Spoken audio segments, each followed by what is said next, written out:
Welcome to Amy's Bookshelf Reviews podcast. It is a spin-off of the website and book review site of Amy's Bookshelf Reviews.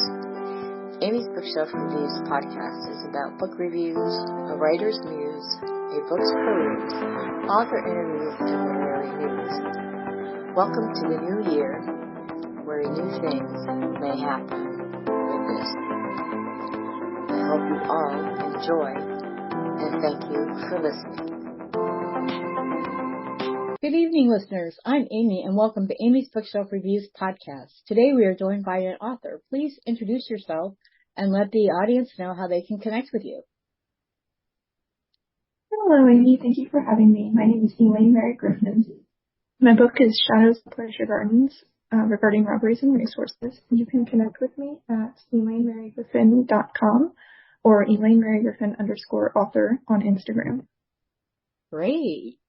So, how many books have you written and published?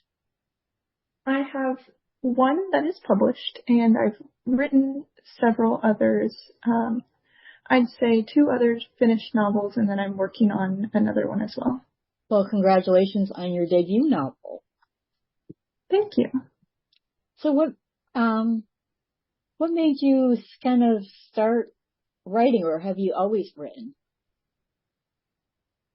I'd say I've always been a writer. I was definitely a reader when I was younger, and that inspired my interest in writing.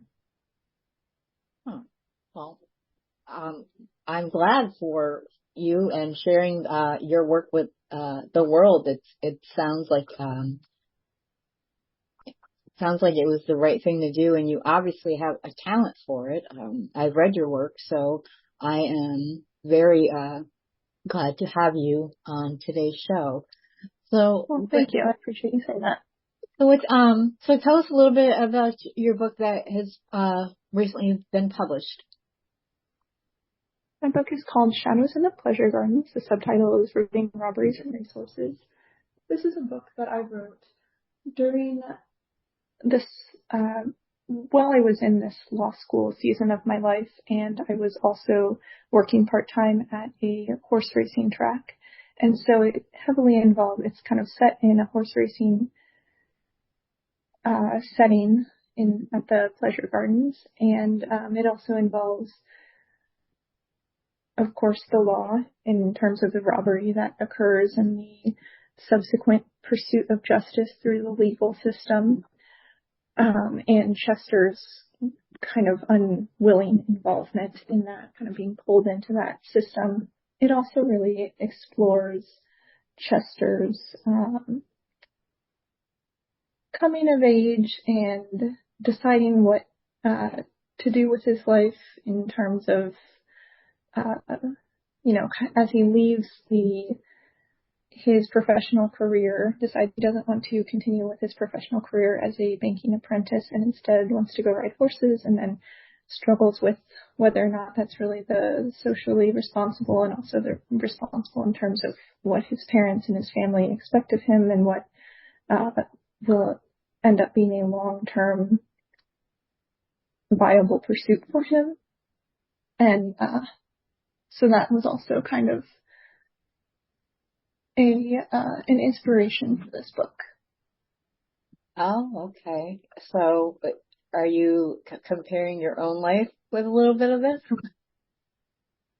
I think a lot of me is in Chester, and I think that's just kind of the way it always works out, because how can you spend so long writing about one character from the first person perspective without putting yourself into that character? So yes, I definitely, while I was in law school and also working part-time at the horse race track, I was on several times. I was on the cusp of dropping out of law school and just kind of trying to pursue something else, that, whether it be writing, which is always what I really wanted to do, but, is a difficult career path to support yourself in, and or even doing something that involved horses. I was also would have been interested in doing that, but I was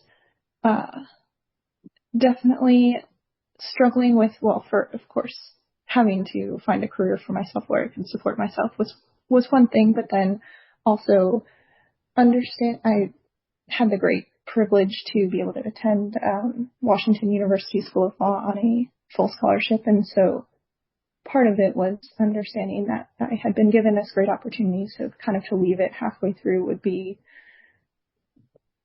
perhaps not such a good thing for me to do, and so I did end up finishing law school, but I definitely had those feelings that Chester has when he decides to go against the wishes of his mother and the girl he's courting at the time, and kind of flirt with the idea of doing just horse racing full time. And I think that a lot of people could probably relate to Chester. I mean, one, because, it's coming from you, and you were in a place where you could see what, what your path, what you wanted to be, what you thought they should be, and I think that a lot of us throughout our lives, we try to figure out what path we're on, just because we were, one thing in our 20s, and, then we end up being a different person in our 30s, and so on and so on. And I can definitely relate to trying to figure out what you needed to do to, put food on the table and a roof over your head, especially if you had a family, and then also being able to do something that you love to do. So, like, I'm an author too, so when but I spend most of my time helping other authors, and sometimes mine just kind of gets put on the sidelines, and I don't promote myself as much as others, but that's just what I love to do. I like to help other people. So I understand that, there are days when you're like, oh, I'm not going to do this anymore. And then take a breath, and however you get yourself to calm down and not be so frustrated, then you kind of can, look at your life and who you want yourself to be, and not what you think how other people want you to be. So this was definitely one of those books that I could relate to. And you said that you worked at a racetrack. When you were writing the book, even though you had experience with it, did you have to do any research just to make sure that you got things down or anything like that? Yes, I did do some research, of course, just about what was horse racing like in 1818 is when this book is set, and kind of in the surrounding years, and in Pennsylvania. So I certainly did some research in that, and then just in general about what was going on in that time. And a lot of what my research entailed was actually reading books that were written in that era, and just kind of reading what people were thinking, what they were doing back then, and what things existed and what things didn't exist back in that era.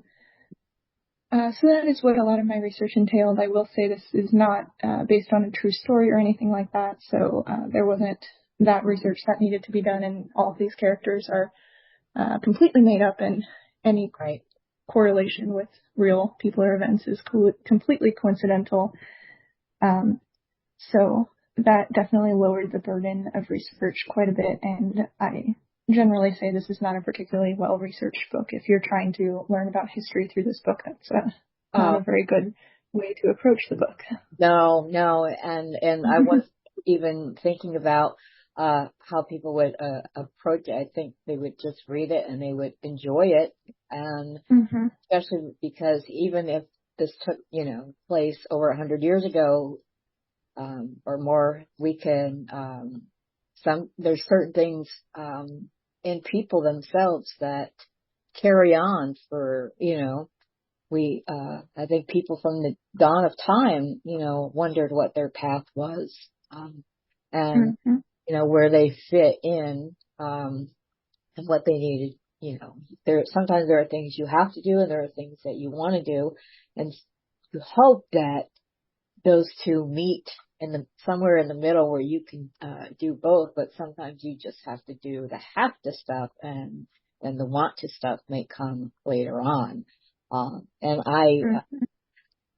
I think when you're writing too, it's and telling a story, and even if it's based in a certain time period, you know, if you're not writing a nonfiction historical book and you're writing a historical, fiction, is that as long as it makes sense and it doesn't have to be totally right, because the stuff that comes out of your characters, and your characters drive the story, the setting drives the story. The setting in some ways is its own character because it also drives how the story would be. I live in upstate New York and I am close to the Saratoga racetrack, but I haven't been there since I was, I don't know, about 20 years ago. We used to go there for breakfast, watching them train, ride the horses out before the afternoon post. So, and I just really enjoyed that book, and it just kind of reminded me of, not just about how Chester was living his life and how he could relate to that, but also remembering, the interaction with the horses and being at the track and that whole, it's kind of a whole culture in of itself. So I really think that your experience, working there part time, it shines through. So very good with that. Thank you. It's great to hear that you were able to relate to the horse racing part of it as well, and to hear that resonated with you. And because I almost worried that some people who had real experience with that would kind of say to themselves, that's not right. That's not the way it is. So and I think everybody's experience is different. And if somebody's reading it now, I doubt they were way back in the 1800s thinking, yeah, that's right. Mm-hmm. I think I remember that part back. So, it's a sign of the time. So, whenever, wherever the story is written, and like you said, you wanted to see what kind of, what did people do back then? How did they act? How did they react to things?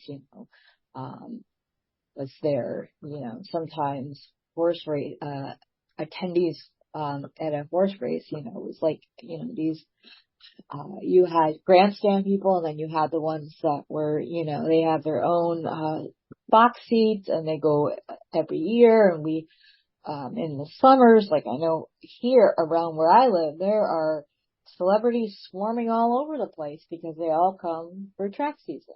So I can just imagine what kind of, the culture that horse racing has always had. And it probably, where technology has changed and, treating, the animals as,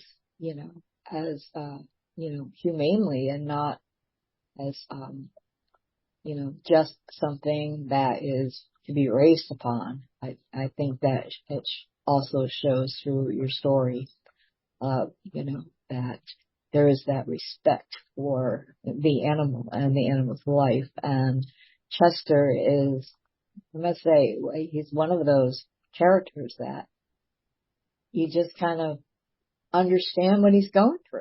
And it doesn't matter if it happened yesterday or 3,000 years ago. If it's, it transcends, humanity transcends. And, a lot of times we feel like we're making progress, but we're only, we're taking 2 steps forward and 3 steps back sometimes. And, I really, enjoyed reading this book, and to find out that it was your debut novel is, to me, that is very impressive. Thank you. You're welcome, because I've read a lot of people's debut novels and they're good. And some are really great, and some are, you should go back to the drawing board for a little while, and rethink of certain things. But, reading your story, I didn't know that that's just your first book. And that's how I approach every book that I read. I don't want to know if it's your debut novel until after I've read it.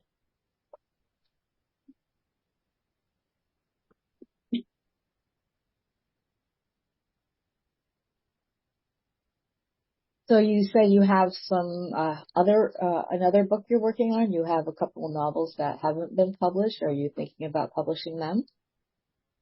Yes, well, I would love to continue to publish novels if possible. I have two that I've previously written, and I've kind of, sent them around, tried to get them published, but didn't really have any luck with those. So they may or may not ever see the light of day. And then I have another that I'm working on now, and maybe I'm halfway through with it, but we shall see with that one as well. Whatever happens, whatever becomes of it. So do you have a heavy schedule where like do you make time for your writing, or is it just when you get an idea you sit down and write? I do attempt to make time for writing every day, and it's not the sort of thing where I get struck with inspiration and then I write nonstop for several days or weeks until the project is finished. It's more of a thing where I do have a list of working ideas for things that I can go to next if I ever do end up finishing this book. But I just try to set an hour for myself in the morning and write then. And I don't always get an hour in, and I don't always get any time in, but that's the goal, is to write for at least an hour in the morning. Well, that's a good goal. I mean, it's good to have goals and ideas. Believe me, I know I have tons of literal, steno notebooks filled with starts of stories, and sometimes if something else just comes up or another story idea comes into mind, and so I'm the one that always has a notebook on me wherever I go just to jot down some ideas. But I love learning how authors will, what they do. Their writing style is one thing, and it's specific to them. However they write, and as you write more stories, more novels, or whatever, your writing grows, whether you at the time know it or not. And there is a progression of growth in there. When you do write, do you have you have to have a certain, I don't know, I'll say a writing mood or like environment that, helps you, do you play music or does it have to be quiet? That kind of thing. No, usually it's pretty early in the morning, so it's right when I wake up and I just open up my computer and go to my Google Docs that I'm working on and start typing. So usually it's pretty quiet and alone, and maybe it's even dark outside still.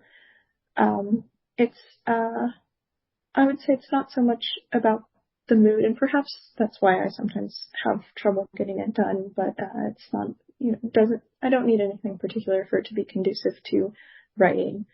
I just kind of force myself to.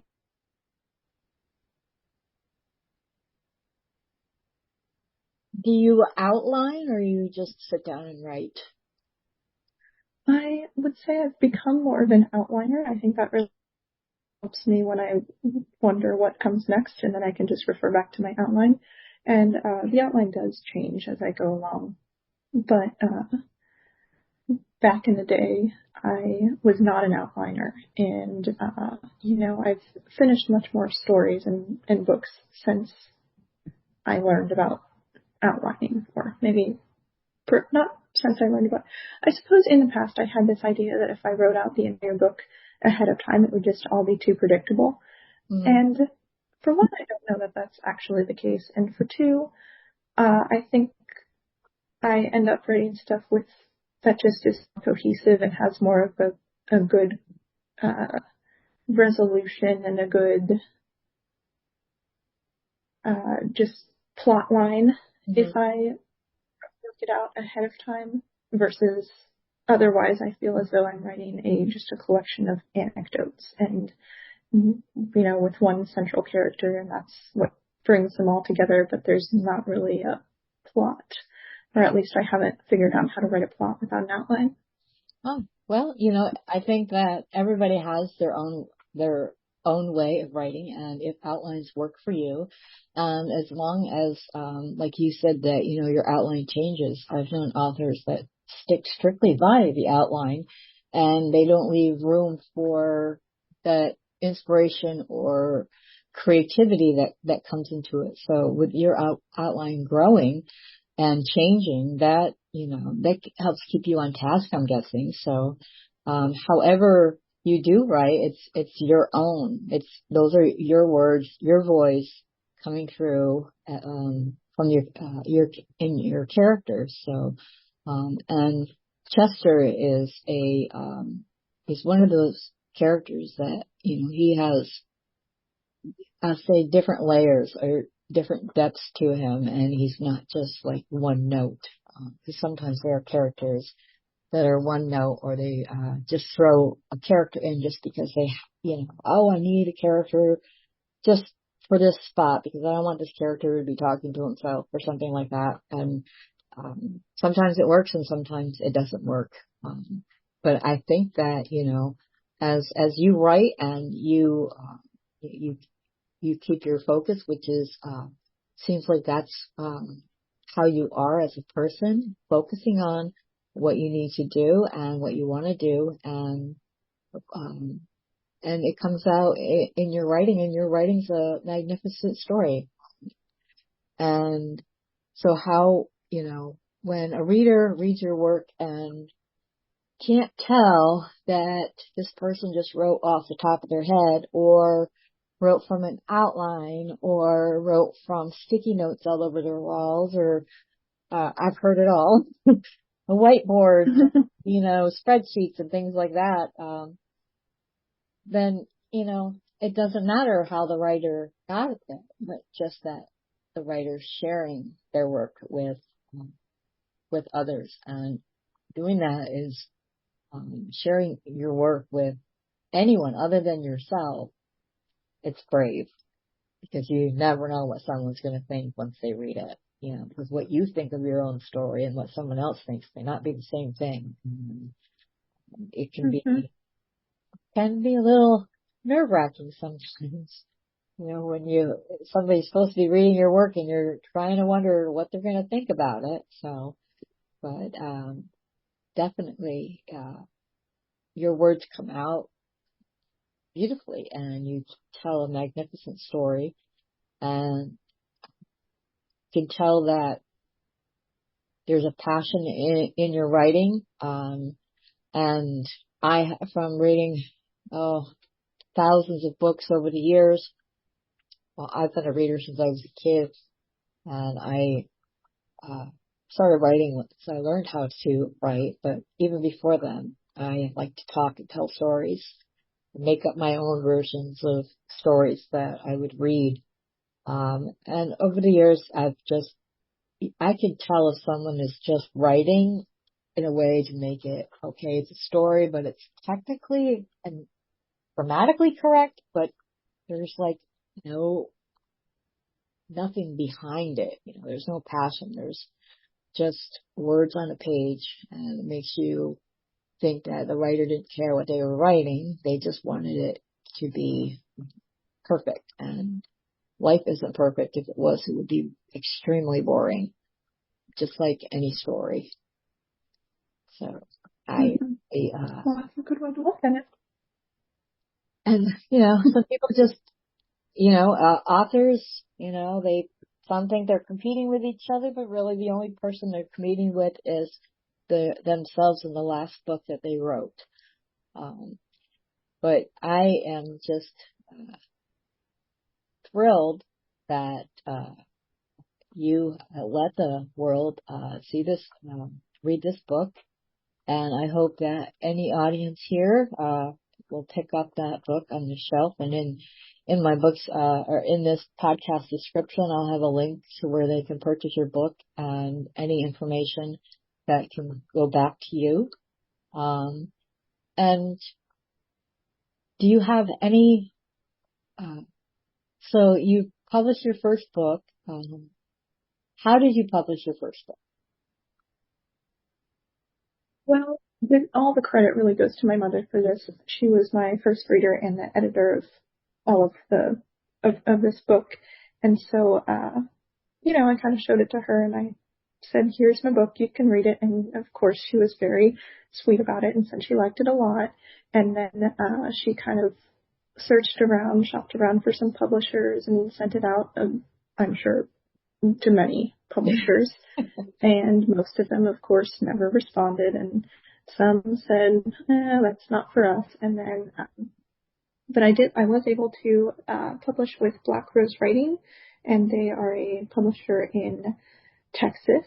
And so that's kind of how it happened. It was a fairly quick process. They are they really let the author maintain a lot of creative control. They really didn't have it, and whenever I had a suggestion, such as for the cover and formatting and all of those things, they pretty much went with my idea, which was nice, although a little bit disconcerting because I would imagine they have more, well, of course they have more experience than I do and probably would be better at it than me, but it was great to maintain most of that creative control. And so that is how I published. And that's great because I've actually I read a lot of authors that are from that publisher, and they pretty much all say the same thing. I have some contacts with publishers, and just in that way, if someone comes to me and says I'm looking for a publisher, there's certain ones that I'll say go to try first, and they're on my list that I point people to, and rest is up to them. But yeah, there's a lot of it is very hard to find a publisher, and then when you do find one that allows the author to have at least some creative control in there. I mean, you want to be able to control your work. You want to be able to say, oh yes, that cover looks great, or it doesn't fit the story. You want to be able to speak your mind and not just have them think, oh no, this is the way it's going to be, take it or leave it. So, so I think that, that for one, I know it is a good publisher, and though I do not have any affiliation with them except for referrals and reading for their authors. So, and I want to thank you, Elaine, for being on the show. I really, I love having our conversation, and I hope when you decide to publish, you will send me your work. You can also, if you just need someone to be a beta reader for you, I do that also. And you don't even have to decide if you're going to publish or not, just kind of get somebody's opinion. So, thank you again thank you for that. You're welcome. And thank you for being on the show. If you or your book, or if you wish for you or your book to be on the show, go to amysbookshelfreviews.com/podcast. Thank you for listening. Be safe, be well, and always be kind. Thank you for listening to Amy's Bookshelf Reviews. If you are looking to be on the podcast or looking for a book review, you can go to amysbookshelfreviews.com and look for the appropriate navigational menu. Again, thank you all for listening and being a supporter of this podcast and of the Amy's Bookshelf Reviews professional reviewers of books and audiobooks. Thank you all. Be safe and be well.